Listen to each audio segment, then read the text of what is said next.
5 kereta Continental yang boleh pakai. Maksud boleh pakai di sini tidak membebankan sebagaimana kereta-kereta Conti di luar sana.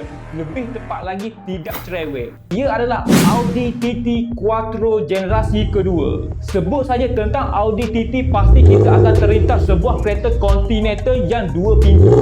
Namun Audi TT Quattro daripada generasi kedua ini yang mana menggunakan enjin 2.0 liter all-wheel drive.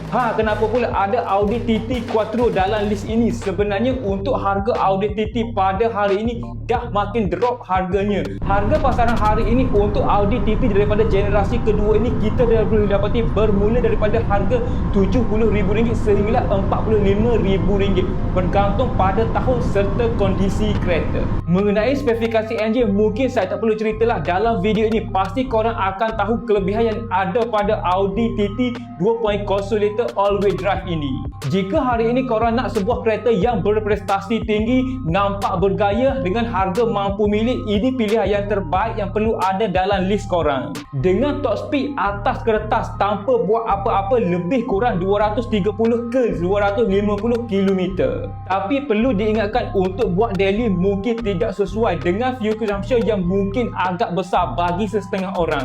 Ini kerana ianya menggunakan sistem all-wheel drive.